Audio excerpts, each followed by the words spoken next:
how to build consistency in your life. Since I have read Atomic Habits, I have built many habits. I wake up every morning between 5 and 6 a.m. Then I do my morning prayers, I do my yoga, do my meditation, take a shower, pray my forenoon prayer, record this video, pray my noon prayer. After the noon prayer, I've almost done everything I have to do. Then the afternoon prayer, the evening prayer, the night prayer. Then I sleep around 9 p.m. Latest is 10 p.m. max. But in the past, I used to stay up late until 2 a.m. then wake up in the next morning 10 a.m. 11 a.m. That was just not really healthy for me. That's a bit about my daily structure, so you just know who I kind of am day to day. Now, habits are highly linked to your self-identity. How you view yourself and how you look at yourself, your self-image, determines the habits that you have. Let's make an example. You might say, I'm a smoker, or you might say, I'm not a smoker. That's a self-identity. When someone tries to quit smoking, they shouldn't say, I am trying to stop smoking, or I am trying to quit smoking, but they should rather say, I am not a smoker anymore. I am a non-smoker. I don't smoke. Because that's a new identity that is rewiring your brain to do certain actions. That's actually the first step. Before you try to build any habits, you have to clarify to yourself and maybe affirm yourself even who your new identity is going to be. Who are you exactly? You are a person who wakes up early. I am a person who does exercises every day. I am a person who prays every day. You have to affirm yourself. So the next tip is start small. After you have rewired your brain for your new identity, start really, really small. And my tip,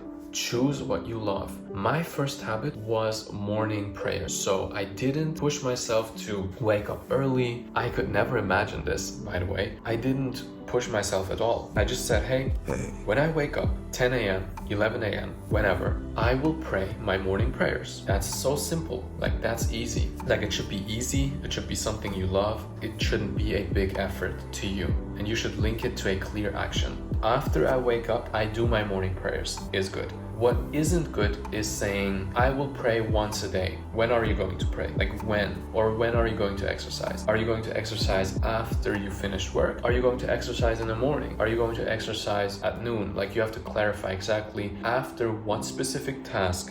How are you going to link it in your day-to-day life? You have to think about that and start small. My first habit was prayers, and it was only the morning prayers, and that went on for like 1 or 2 months. You have time. Give yourself time. Afterwards, I wanted to do more, so I added my evening prayers and my night prayers. After that, I added my noon prayers and my afternoon prayers. But the point is, you have to start small and you have to slowly level up. Leveling up will come naturally. You will naturally feel that you want to make more because you are so used to doing that little habit that you want more of a challenge, but it should always come naturally. You should never push yourself. The second tip, this is a personal preference kind of. Let's say you want to go to the gym. It's better if you say, I'm going to the gym every day for 10 minutes instead of saying, I'm going to the gym once a week and then do my 1 hour workout. I think the 10 minutes every day is much better. Why? Even if you build more muscle in 1 week. First of all, it's more likely that you don't really clarify when that day will be. You will leave open space for procrastination. The second thing, when beginning a new habit, is not having the maximum result. If you are trying to build a habit, the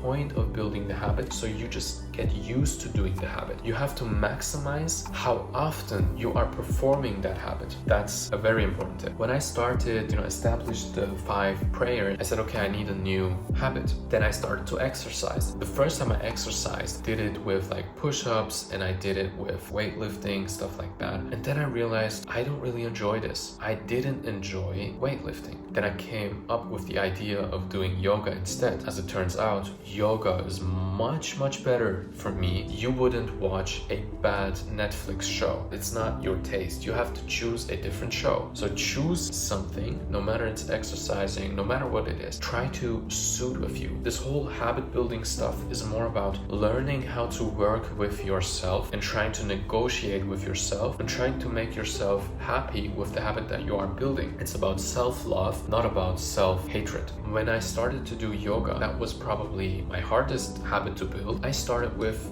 15 minutes. That was easy for me. I did this for like 1 month, 2 months. Again, this is a really long time period that I'm talking about. Give yourself time. Then I slowly increased to 30 minutes. Then I increased to 45 minutes. You slowly increase and it feels natural. Tip number 3. I want to emphasize this. Don't push yourself. If you feel like you are pushing yourself, that should be a signal to you that you are doing too much. Your body will go on a strike and say, no, I'm not doing this. You are bad for me. I don't want to do your stupid habit. We're going to cut that out completely. That's not what you want. You want to work with your body. You want to work with your brain to do what you want them to do. That's why you have to not push yourself. You have to be kind to yourself. Tip number 4. When you start, track your habits. I have tracked my habits with Obsidian, with my note-taking app Obsidian. If you don't have a note-taking app or you just don't want to do it yourself, you can also install apps on your phone. It's actually quite motivating at the beginning. After I did my yoga, after I did my meditation, after I took my shower, I opened my laptop, put in all the things that I've done, and it felt good. I felt good. You have to trick your brain in releasing dopamine by doing what's good. You have to use positive dopamine release to motivate yourself. So tip number 5. This tip is, by the way, golden. You have to give your brain the opportunity to make a choice. You will have bad days no matter what. No matter how well established your habit is, sometimes I still feel like, today I just don't want to do yoga. Like I just want to lay in my bed. And you have to give yourself a choice. I call this tip, give yourself a slow flow. What I say when I really don't feel like doing any exercise at that day, I tell myself, hey, I kind of negotiate with myself. You know what? Instead of pushing myself, I'm giving the choice to do 30 minutes instead of 45 minutes, and I'm giving myself the choice to do slow flow instead of energetic flow. And what happens is my brain thinks 30 minutes, that's pretty easy, and slow flow, that's basically very relaxing. And sometimes I do that way, but at least I did something. Like instead of doing nothing, you do something, and that can be anything. Even if your goal is to walk a marathon, but you end up doing only 5 minutes, that's better. So figure out a way for those emergency days where you just need a choice to give your brain. And what you will find is oftentimes when you give yourself the choice, you still end up doing the whole exercise. But even if you don't, that's fine. You still did something. That means you have did it at that day and you have made your neurons a bit stronger. I want to go into psychological part.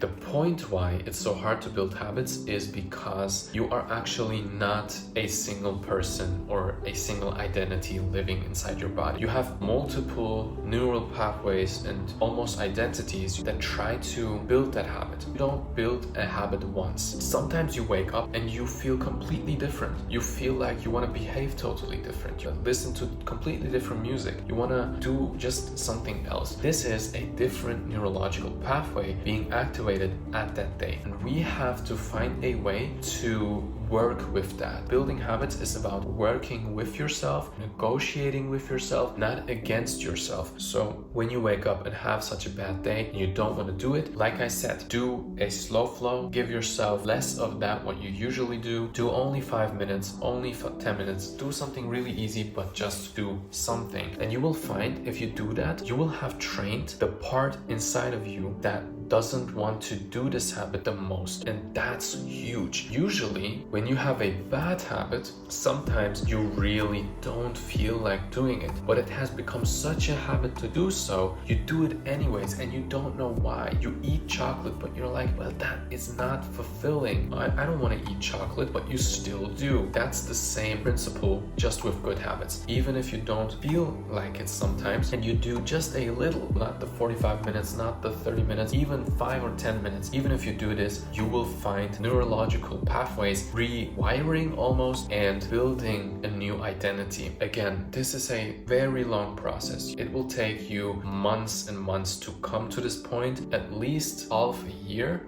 to consistently keep up with your habits. And you will find once you build one habit, you're like, hey, I could build this habit, I could build that habit. You kind of find a way to bring all these habits into your life, and the reward that you get The gift that you get from these habits is a new identity. You become a new identity, and that is the biggest reward of those habits. You might think, well, hey, you're a lucky guy. I don't have time for waking up, doing my morning prayer, then do my yoga, then do my meditation, then shower. I have to go to work. And you're right. The thing is, you just have to, again, start small. If you do it in the evening, do it in the evening. Choose something that you do. Like your first ever habit can be something really small. Can be lit a candle before I go to sleep. That's my sign to get to sleep.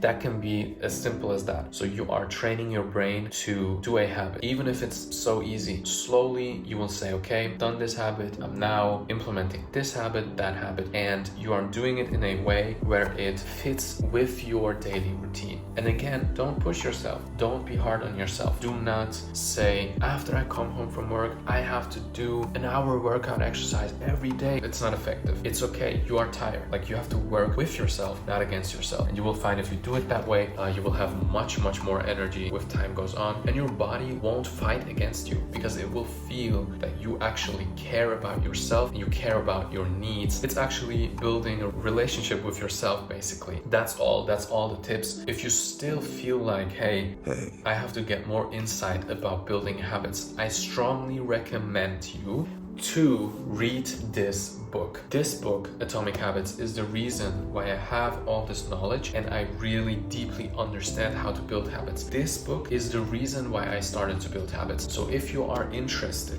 in purchasing this book, I have a link in my description. It's an affiliate link. If you purchase it from Amazon, I get a small commission, and I highly recommend reading this book. That's all for today. If this video was helpful, let me know in the comments. Hit the subscribe button, turn the notifications on, stay active, and we'll see us in the next video. Bye.